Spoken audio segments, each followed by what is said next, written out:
Salut à tous les amis, alors aujourd'hui je suis avec ma maman, voilà, je voulais faire une vidéo qui me tient à cœur parce que c'est un sujet forcément qui me correspond, pour ceux qui me connaissent vous allez de suite comprendre, mais je trouvais qu'en fait c'était hyper inspirant que ce soit pour les mamans ou pour les enfants qui ont vécu la même situation que moi, c'est avoir un enfant qui est un électron libre. En fait, je trouve que c'est un sujet dont on parle peu.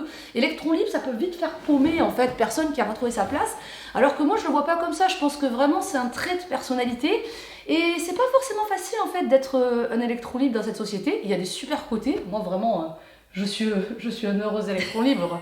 Et je m'en plains pas. Mais je voulais vraiment aborder ce sujet plus en profondeur. Et surtout, avoir l'avis de ma maman. Parce qu'en fait... moi, je l'ai vécu en tant qu'enfant, adolescent et adulte, mais je me demande ce que ça peut faire pour une maman, en fait, d'avoir un enfant... J'ai été traumatisée. Non, mais c'est vrai, avoir un enfant qui rentre jamais dans les cases, quoi, tu vois. C'est ça. Donc, Mamounette, j'ai plein de questions pour toi, et voilà, le but, c'est que ce soit une interaction, hein, comme ça, on discute. Et voilà, on verra bien où nous mène cette interview. Alors, déjà, bon... Moi, je me suis toujours sentie différente, tu vois, mais aussi loin que mes souvenirs remontent, je me suis toujours sentie différente. Oui. C'est la première question que je vais te poser. Est-ce que toi, tu sentais que j'étais un enfant différent? Moi, non. Non. Alors, avec du recul, je me dis que je suis passée à côté de beaucoup de choses. Je me dis, oui, forcément que tu étais différente, mais je l'ai su... par tes maîtresses au début. J'avais été convoquée, je ne sais pas si tu t'en souviens, tu étais en maternelle.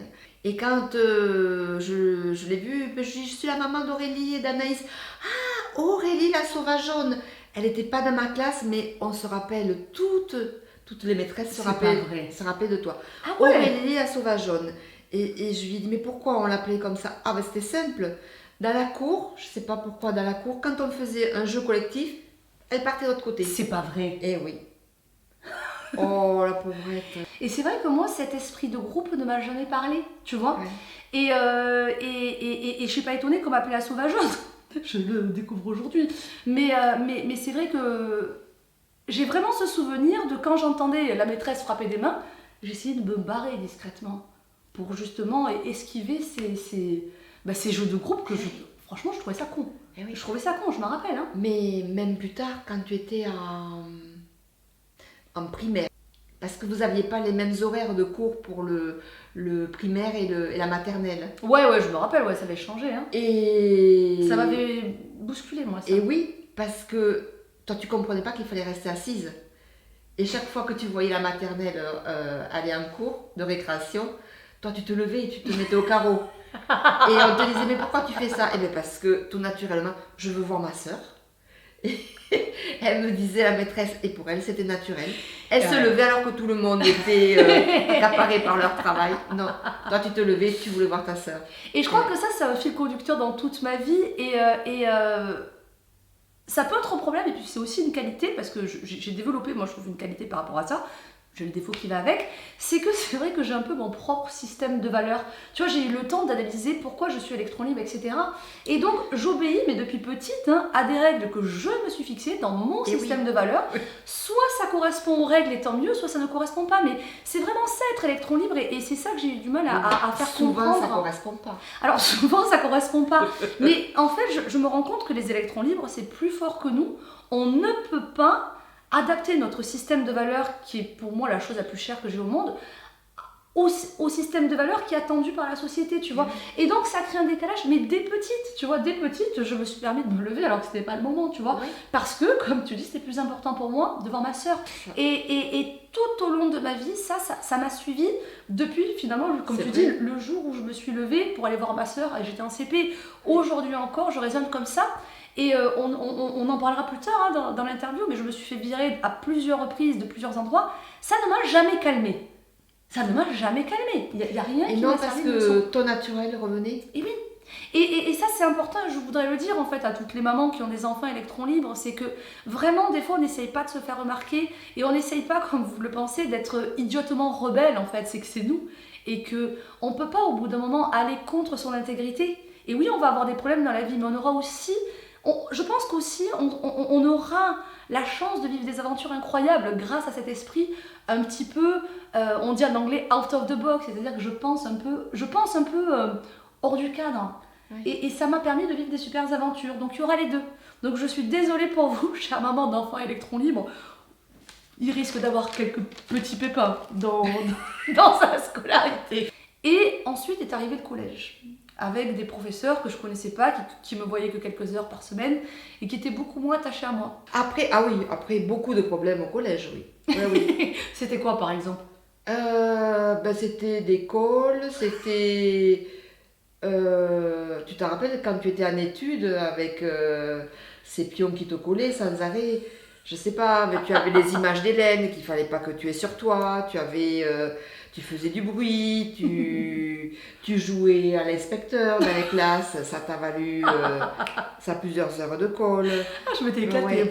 Et moi, ce que j'avais du mal en fait au collège, c'était que j'étais, en fait, contrairement aux apparences, parce que je suis un élément perturbateur, enfin, j'étais un élément perturbateur, toujours à parler en classe, voilà, interrompre le cours, etc. Bon, en plus d'être électron libre, j'avais quand même des problèmes de comportement, quand même, j'étais turbulente. C'était des problèmes d'autorité. Que tu n'acceptais pas. De beaucoup de choses, de comportement, etc.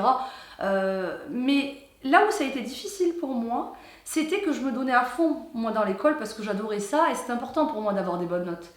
Et en fait, Il fallait que tu sois dans les premières, sinon ça allait pas. Oui, je voulais toujours être dans les premières. Oui. Mais ce qui a été très difficile pour moi, c'est que je pense que cette intelligence que j'avais, tu vois, j'étais quand même... Voilà, j'avais une intelligence scolaire, en tout cas, et donc je me valorisais moi-même, c'était important pour moi, pour la valeur que je m'attribuais. Et ben, elle n'était pas reconnue et elle était même lésée parce qu'en fait on me mettait des mauvaises notes qui n'avaient pas à voir avec mes notes, parce que j'avais des 17 sur 20, 18 sur 20, mais à la fin de trimestre on avait des notes A, B, C, O et D. Et en fait j'avais par exemple une moyenne de 14 et tout ce qui avait 14 ils avaient B+, ou A-. Et moi on me mettait des C. Et ça, franchement, tu sais que même encore aujourd'hui, quand j'en parle, ça m'a envie de pleurer. Oui. Mais tu te rappelles, on était allé trouver... Qu'est-ce que c'était, le secrétaire général ou je sais pas comment. Ah ouais, on avait fait ça? Ah oui. Dur, hein, la justice quand on est petit. Alors moi je vais donner ma version aujourd'hui. J'ai l'impression que vraiment, c'est comme si mon intelligence était une insulte en fait à leur profession. C'est vraiment le sentiment que j'ai eu avec le recul, c'est-à-dire que j'apprenais à travers des livres. Vous savez que même en cours je lisais des livres de Zola, etc. alors que c'était pas le moment. Mais il y avait un petit lien finalement, on était en français, je lisais Zola. Il y avait quand même un petit lien. Mais voilà, c'était des gens qui finalement, pour la plupart, n'acceptaient pas ce côté qui est, on va le dire, autodidacte. Aujourd'hui j'arrive à mettre un nom dessus. J'apprenais de manière autodidacte, chez moi, en bouquinant un petit peu, etc. Et ça, je pense que, je sais pas pourquoi, mais pour eux c'était un peu, je sentais qu'ils le vivaient comme une agression. Tu vois, le fait que finalement, presque, je vais pas dire que je réussisse sans eux, mais en tout cas, j'avais des super notes en ne suivant pas leur méthode, finalement. J'étais pas dans le moule, toujours pareil. J'étais pas dans le moule, toujours pareil. Et ça, c'est qu'un début, parce qu'après, tu avais que des... Alors, plus particulièrement... Alors, attends, c'était au lycée, les retards. Ouais. Après, à la fac, c'était les absences. Sans arrêt. Jamais là. BTS, c'était pareil. Je me suis fait virer du BTS parce que j'étais pas là. Ah oui, Aurélie n'est pas venue tel jour. Et comment tu le vivais que j'étais pas... Comment tu le vivais, le fait que j'allais pas en cours? Ben ça m'embêtait quand même un petit peu. Parce que je me disais que tu ratais beaucoup de cours. Je ratais tout. J'y allais jamais. Mais à la fois, quand je t'en parlais, tu me dis... Mais cette leçon, pas à peine que j'y aille, je la connais par cœur. Mais je l'ai vue toute seule à la maison. Ouais. Et tu te rappelles, tu n'as même pas fini ton année de BTS. Et non, on m'a viré. Ils t'ont foutu dehors. Alors que j'avais 14 de moyenne aussi, on m'a viré. Mais bon, parce que et tu as eu le BTS au la même. Et je l'ai eu les 14. Tu as étudié chez toi et sans les profs. J'avais fini 6e de la région, je me rappelle. Oui. Mais on m'avait viré parce que, ben voilà, j'allais pas en cours. Et justement, j'aimerais en parler de cette époque lycée, BTS. C'est qu'en fait... le collège, ça allait à peu près, c'est-à-dire que bon, avec les profs, ça se passait un peu mal, mais ça allait à peu près. Mais par contre, moi, le lycée, ça a été très dur parce que ça a été l'enfermement. C'est-à-dire que je me retrouvais de 9h à 17h avec des ados. Moi, je ne ressemblais pas à la plupart des ados, je ne partageais pas leur sujet de conversation, à part le rap, vite fait. Mais je ne me reconnaissais dans rien. Et d'ailleurs, j'avais une phrase, je ne sais pas si tu te rappelles, que je répétais tout le temps et qui me faisait de la peine quand j'étais ado. J'ai pas d'amis. Non. De groupe. J'ai pas de groupe. J'ai pas de groupe. Parce que j'avais quelques amis quand même. Ça me revient, j'ai pas de groupe. Ah, mais tu l'as dit pendant longtemps ça. Je fais pas partie d'un groupe. Et ça a été très très dur pour moi. Mais vraiment, c'était ma phrase, tu vois, tu t'en rappelles encore. Ah oui. J'ai pas de groupe. Et en fait, je le ressentais comme ça parce que quand on rentre pas dans le moule à l'adolescence, moi j'ai trouvé ça très dur. Vraiment, et même le fait d'en reparler, j'ai envie d'en pleurer parce que j'étais coincée entre ces quatre murs. Et il fallait tenir de 9h à 17h. Et en fait, l'adolescence, c'est le moment où on a envie de paraître bien. Autant avant, je n'avais rien à foutre. Mais à l'adolescence, moi aussi, j'avais envie qu'on m'aime, de paraître bien. Et là, la différence s'est accentuée avec les autres ados qui n'avaient pas du tout les mêmes préoccupations que moi. Et là, de tenir de 9h à 17h, c'était un parcours du combattant parce qu'en plus, je faisais semblant d'aller bien. J'avais pas envie, tu vois, qu'on me voit différente. Et j'ai trouvé... Mais la solution à ce mal-être qui a duré 1 an, le mal-être, et le mal-être tous les jours, je le conseille à personne. Pourtant, j'avais des amis, je me laissais pas faire parce que j'étais grande gueule, donc j'étais pas une victime. Mais c'est pas pour autant que je le vivais bien. Moi, le lycée, déjà, j'étais à moitié lesbienne, déjà, je pense, je le savais pas. Mais donc, j'avais pas cette séduction avec les mecs, je faisais ça par mimétisme pour faire comme tout le monde. Enfin, j'étais mal dans ma peau, forcément. Et là a été la libération pour moi quand j'ai compris en première que je pouvais faire l'école buissonnière. J'ai compris que je pouvais sécher les cours. Et c'était pas pour rester à la maison, hein, parce que de toute façon, il y avait ma mère à la maison, je pouvais pas, je faisais semblant d'aller en cours. Mais en fait, je prenais le bus de ville, alors que j'avais pas l'habitude d'aller en ville, quoi.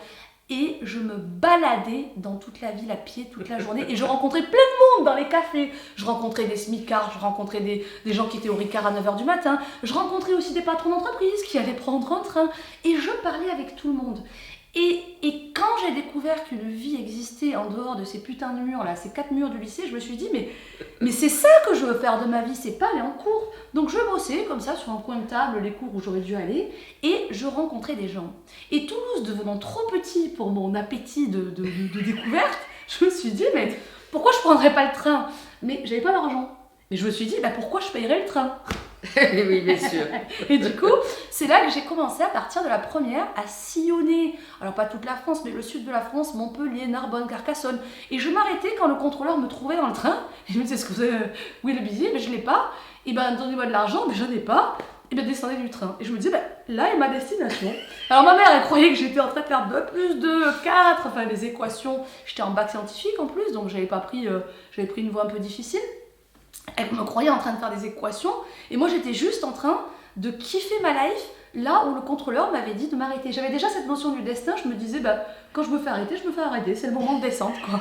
Mais des fois c'était des petits blagues genre Castelnaudary, il n'y avait pas de train qui repassait, il fallait que j'attende des heures parce qu'il fallait que je revienne après, tu vois.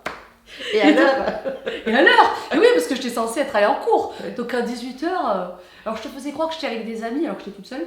Je te disais j'ai des amis, tu sais, les trucs d'ado quoi. Et on va chez une, on va chez l'autre. C'est pas vrai. J'étais toute seule en train de parler au smicard dans un train. Et en fait, j'aimerais en revenir à ça, c'est que pour moi l'éducation peut se faire de différentes manières. Elle peut se faire effectivement le cul sur une chaise. Alors là, j'en parle de manière négative parce que j'en ai souffert, mais en vrai, ça peut être super. Et parce que ça ne te correspondait pas. Mais on peut apprendre le cul sur une chaise à écouter un prof, mais on peut aussi, pour moi, s'éduquer différemment. Et moi, en fait, le juste milieu, je l'ai vraiment trouvé entre, on va dire, 50% dans les livres, 40% dans les voyages, et 10% en fait à l'école. Et c'était... D'ailleurs, j'avais des super notes, encore une fois, tu vois, c'était largement suffisant pour moi. C'était ma manière d'être, tu vois. Voilà. Et ce qu'on prenait pour tu files du mauvais coton, t'es en train de te perdre, non, en fait, parce que moi, j'étais en train de me trouver. Tu vois, je me suis vraiment bien trouvée. Dit, ma chérie. Ah, mais... c'est vrai. Et oui, parce que pour une maman, c'est inquiétant de recevoir à chaque fois, tu sais, t'es pas allée en cours. On m'a encore appelé et tout, et j'étais désolée pour ma mère, mais j'avais un besoin vital d'être moi-même en fait, tu vois. Et en fait, il y a quelque chose qui m'a changé la vie, c'est ma mère qui un jour m'a dit, je sais pas si tu te rappelles, je me lève et tu me dis, viens Auré, on va aller au centre d'orientation parce qu'il faut que tu trouves ta voie et peut-être que tu vas trouver quelque chose. Et je me rappellerai toujours, on est partis ensemble et c'est toi qui l'as trouvé, tu m'as dit, et ça te plairait pas, commerce international? Et là, mais ma vie a changé, ça a été une révélation à ce moment-là. Et ça a changé ma vie en fait, de me dire, mais il y a peut-être une place pour moi quelque part en fait. Je trouve complètement mon équilibre parce que je suis en alternance, donc je suis 3 jours en entreprise et 2 jours à l'école. Et tu te dis, voilà, ma fille, elle est en train de rentrer en fait dans les rangs, tu vois, école de commerce, je ferai ma voie professionnelle. Et je commence à trouver mes premiers boulots, d'abord à Londres pendant 1 an, et puis ensuite je reviens sur Paris. Voilà. Et là, j'obtiens. Alors, moi, j'ai vraiment le chic pour toujours trouver les super boulots, super bien payés, parce que, eh bien, j'ai pu développer tout au long de ma vie, du coup, l'art de la persuasion, comme je vous ai dit, pas à l'école, mais hors de l'école. Et du coup, je me suis jamais laissée faire, même en tout début, même quand j'étais super junior, j'ai toujours négocié mon salaire, j'ai jamais hésité à dire non, à mettre la pression aux employeurs pour que, voilà, ils me prennent avec le salaire que je voulais. Et donc, je trouve ce super boulot à Paris, qui est très bien payé et qui est très intéressant pour une junior. Il y en a beaucoup qui se seraient battus pour avoir mon boulot. Donc là, tu dois te dire, c'est cool, ma fille, elle a trouvé enfin sa voie, elle est heureuse, elle est dans le métier qui lui correspond. Mais sauf que, eh bien, et ça, je pense que c'est propre aux électrons libres, c'est que je pense qu'on n'a pas tout à fait cette même vision de la vie par rapport aux échéances qu'on doit avoir, c'est-à-dire tu dois faire ta carrière, à 30 ans tu dois acheter une maison, tu dois te mettre en couple. La vie des électrons libres, je pense qu'elle est beaucoup plus orientée vers quelque chose de très personnel, un peu auto-centré même, hein, qui est le plaisir, où est-ce que je serai demain, on verra. Et donc au bout d'1 an ou 2 ans, je quitte cette entreprise alors que j'étais en pleine ascension, ils voulaient me garder, m'augmenter le salaire, et je le quitte pas pour notre taf, hein, je le quitte pour aller me balader à l'autre bout du monde parce que j'avais envie de faire un road trip. Voilà, à 30 ans, l'âge où les gens commencent à... Voilà, là où les gens commencent à se caser, à faire des enfants, moi je quitte mon taf alors que c'était la poule aux œufs d'or que j'avais trouvée, et pour me barrer en Asie. Est-ce que là tu t'es dit, putain, elle rentrera jamais dans le rang? Comment t'as réagi quand tes collègues, tes amis te parlent de l'évolution de leurs enfants dans leur carrière, et toi t'as une fille qui réussit et qui à chaque fois gâche ses opportunités? Non, mais moi je me dis les pauvres, les autres. C'est vrai? Tu t'es dit ça? Ah oui. Non mais t'as trop de chance d'être comme tu es.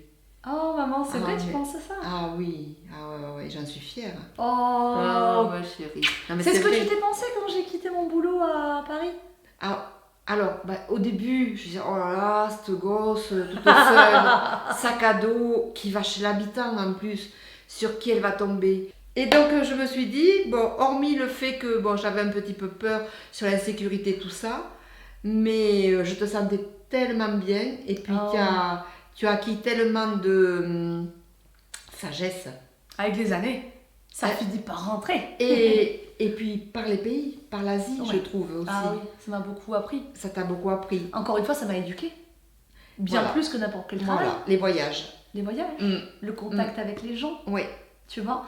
Et c'est génial d'être électron libre par rapport à ça, c'est que vraiment, la vie est une aventure, on est ouvert au monde, et à chaque seconde, on est disponible pour l'instant. Je suis pas en train de me prendre la tête avec mon boulot ou quoi que ce soit. Ouais. J'ai quand même une vie qui se vit beaucoup dans l'instant, et moi je le valorise, même si ça a aussi des inconvénients. C'est que construire une carrière, accroche-toi, tu vois, parce que c'est pas mon truc. Et construire même une vie, c'est difficile d'avoir une continuité quand on va, qu'on est un petit peu attiré comme ça par le... Tu sais, l'univers n'est qu'un village, quoi, tu vois, quand t'es électron libre et t'as envie de tout tester, t'as envie de tester plein de boulots, plein de femmes, même, tu vois. Et moi, ça a vraiment été un défi d'apprendre à me stabiliser. En fait, je me rends compte là, moi aussi, qu'à cet âge-là, ah oui, en fait, ma vie, elle est condamnée à être différente, et condamnée pas dans le mauvais sens, c'est juste un fait. Je n'ai pas la vie des adultes de mon âge. Je sais pas ce que t'en penses. Est-ce que tu trouves que j'ai la vie de quelqu'un de 38 ans? Du tout. Ah oui, carrément. Mais t'es pas casée. Non. C'est vrai. Ouais. Et à part ça? Mais oui, tout d'un coup, on marche sur la plage, tu te mets à faire le poirier. Qu'est-ce qu'elle fait? Ma fille saute. Voilà. Elle se met à sauter tout oui, c'est ça, je voulais tester pour savoir si je savais toujours le faire. Et en fait, sans prévenir, on est en train de parler. C'est vrai que et voilà, donc, ça peut être choquant. Ça surprend, surtout quand on va avoir 40 ans, quoi. C'est vrai, bon, tu aurais une quinzaine d'années, hop. Et ça pourrait me rendre égoïste, enfin ça me rend égoïste le fait de... les électrons libres sont des gros égoïstes, je tiens à le signaler aussi. Oui. Parce que, en fait, c'est vrai que tout tourne autour de notre petit univers, j'en ai conscience. Mais parce que tu vois pas le reste. Et je le vois de plus en plus, mais à la base, je le vois même pas, hein, c'est même pas, il faut pas le prendre comme une agression. Alors, est-ce que tu penses que c'est plus compliqué pour moi d'être satisfait d'une relation de couple, en fait, d'une relation amoureuse avec la vie que j'ai, avec ce caractère que j'ai? Est-ce que tu penses que peut-être je me laisse plus facilement ou je suis plus exigeante? Moi, je pense qu'elle y est, quelque part. Ah oui, j'en suis persuadée, moi. Oui. Et j'en suis de plus en plus persuadée. Plus qu'il y a 4 ans, 5 ans, voilà. J'étais fermée il y a 4-5 ans, j'en voulais pas. Oui. De nana, ça m'a emmerdée. Une nana, franchement, ça m'a emmerdée. Mais je me demande s'il ne faut pas qu'elle soit comme toi. Ah mais si. Ah oui, non mais alors déjà, sur les bases, Ouais. bien sûr, plutôt intellectuelle. Ah tu me... Ah ben oui, plutôt intellectuelle, plutôt ouverte au monde, Ah c'est obligatoire, ouais. voilà. Et, N'hésitez pas à postuler, hein. et très très très indépendante. Mais de toute façon, moi, une nana qui ne l'est pas, ça va être très problématique, puisque moi, je vois la vie comme une ouverture au monde. Si c'est comme beaucoup de nanas et qui voient leur vie comme leur ouverture à moi, et mon petit couple, c'est le centre, ça va me casser les bonbons. Et justement, tu vois, moi, pour moi, le couple, c'est vraiment deux personnes qui avancent ensemble, tu vois, vers un objectif commun à la limite, mais c'est vraiment deux personnes comme ça qui avancent ensemble. Il n'y a pas de fusion, et il n'y a pas de on fait tout ensemble, on va au lit ensemble, etc. Moi, je le vois plus comme... un compagnon ou une compagne dans ma révolution humaine, tu vois, c'est-à-dire que moi je me développe tous les jours, elle se développe tous les jours et on a choisi de se développer ensemble parce que le couple, t'as des bons moments mais t'as aussi tous les moments de friction où tu te développes grâce à l'autre. Et je n'attends pas plus du couple que ça en fait, tu vois, évidemment l'amour, mais je n'ai pas, déjà moi, c'est ça aussi hein, chez les électrons libres, c'est qu'on est habitué à être seul. Moi j'ai parcouru le monde seul, je ne me sens pas seule, jamais. Eh oui. Je ne suis jamais seule. C'est vrai que je te pose la question parfois. Mais je te sens pas seule. Jamais. Ouais. Je suis ma meilleure amie, je rigole pas, je suis devenue ma meilleure amie. Et ça c'est quelque chose qu'on m'avait dit quand j'avais 25 ans qui me parlait pas du tout parce que à 25 ans, on a quand même des choses encore où on s'aime pas complètement. Et quand j'avais entendu devenez votre meilleure amie, Ouais. sur le coup je m'étais dit mais ça va pas être possible cette histoire, mais j'aimerais tellement, ça me faisait rêver les gens qui disaient qu'ils avaient réussi à devenir leur meilleure amie. Et aujourd'hui, moi, c'est vraiment le sentiment que j'ai, tu vois. Je suis complète, j'ai besoin d'absolument personne pour me compléter. Donc la personne qui vient dans ma vie, ça sera juste pour lui donner mon amour, tu vois. Ça sera un partage d'amour, ça sera un partage de projet, mais j'ai pas l'impression qu'elle vienne combler quoi que ce soit. Je me suis comblée à travers le bouddhisme, à travers les voyages, à travers mon boulot que j'adore. Donc, elle vient pas combler, elle vient embellir et magnifier. C'est beau. Ouais, c'est beau. comme ça que je C'est le bien, vois. ma chérie. Oh, t'es mignonne, ma mounette. Ouais. Et j'aimerais finir du coup sur une question. Oui. C'est que l'électron libre que je suis s'est posé sur Toulouse depuis 5 ans. Oui.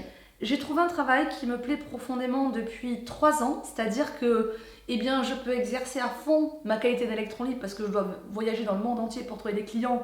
Et en gros, c'est système D, pas beaucoup d'argent, beaucoup d'objectifs et démerde-toi. Et je me démerde très bien.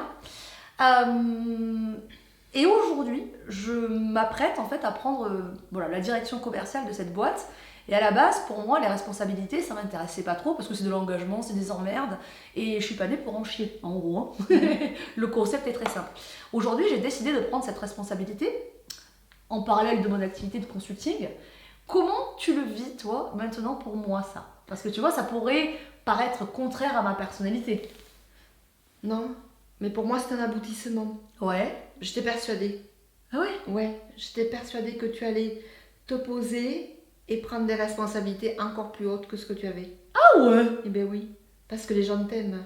Oh, t'es mignonne, non, ma mais mignonne, ça c'est l'amour c'est- d'une maman. Hein. Elle est trop mignonne. Parce que les gens t'aiment. Et puis bon, ton patron, il a vu comment tu travaillais, il a tout intérêt Ouais. à ce que tu aies des responsabilités de plus en plus grandes. Et... Même en étant spécial.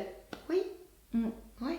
Mais parce qu'aussi, c'est un milieu qui Oui. le veut. Et oui, c'est vrai. J'ai Alors fait de que mon... tu serais Ouais. peut-être dans une industrie Ouais, non. à produire des boulons, c'est pas... Ils iraient pas vers un Non. commercial comme toi. En fait, j'ai fait de ma spécificité, qui peut paraître bizarre pour certains, mais une grande force en fait. Oui. Et c'est en ça que c'est une victoire dans ma vie, c'est que j'ai vraiment réussi en étant moi-même. Et je trouve qu'il n'y a pas de plus beau cadeau, tu vois, que de réussir en respectant profondément qui on est. Et j'aimerais faire ce message en fait aux électrons libres, un message assez encourageant, c'est que il y a votre place quelque part. C'est pas parce qu'on est différent et qu'on a du mal à rentrer dans les cases que on n'a pas le droit en fait d'exister tel que l'on est, je précise bien tel que l'on est, et pas en se fondant dans le moule. Je pense qu'il ne faut pas renoncer à être soi-même parce que bien plus important qu'une carrière, bien plus important que même l'amour, il y a la dignité de sa propre vie. Maman, est-ce que pour finir, du coup, tu peux donner 3 conseils en regardant la caméra, 3 conseils aux mamans qui des fois peuvent être désespérées d'avoir des électrons libres à la maison. Voilà, 3 conseils sur... 3 conseils au choix. Alors, les conseils, je sais pas, mais quand tu es maman, tu aimes forcément ton enfant et tu le respectes tel qu'il est. Donc, j'ai pas tellement de conseils à donner, mais bon, ce que je peux dire, c'est je t'ai laissé faire et j'ai eu confiance en toi et je m'en suis pas mordu les doigts. Et ce que tu es aujourd'hui, j'en suis très, très fière. Oh là là. Ouais. Non, Tu mais vas me c'est faire sûr. pleurer. Ah, mais c'est sûr. Vous êtes différente avec Anaïs. C'est ma sœur. Vous avez été élevés, je crois, de la même façon. Et toi, tu es un électron libre, comme tu dis. Anaïs est beaucoup plus structurée, Oui. mais ça n'enlève rien à toutes tes qualités. Oh.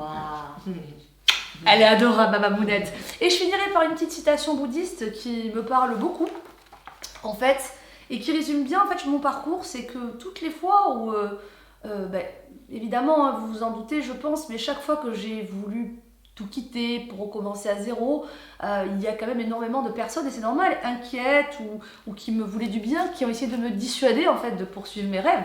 Mais comme encore aujourd'hui, où il y en a beaucoup qui me disent il faut que tu te mettes en relation parce que tu comprends, t'as 38 ans, l'heure elle tourne, hein, tu vois. Et en fait, moi je vois pas les choses comme ça, c'est que moi j'ai un cœur invaincu et évidemment que je crois en mes rêves et je les réaliserai. Et en fait, j'adore ce texte qui dit « Une vie qui a un but et un sens nous rend forts. Nous sommes forts et nous sommes faibles. Aucun d'entre nous n'est tout l'un ou tout l'autre. Pour le dire simplement, nous sommes forts lorsque nous avons quelque chose d'important à réaliser et nous sommes faibles quand nous n'avons rien de significatif à accomplir. La faiblesse que nous observons chez ceux dont la vie est gouvernée par des obsessions et des addictions est le symptôme de l'absence de but profondément enraciné qui se répand dans notre société. Être chaque jour comblé par le sentiment gratifiant de la joie de vivre et d'un but à atteindre et par le sentiment du travail bien fait et celui d'un accomplissement profond. Les personnes qui ressentent cela sont heureuses. J'adore. C'est vrai. Tu vois, je trouve que ça reflète bien mon état d'esprit. Donc je pense qu'on a terminé. On fait de gros bisous à tous et je suis très fière de vous avoir présenté ma maman et j'espère vraiment que cette interview servira à tous les électrons libres et à leur maman. Allez, salut! Bye bye!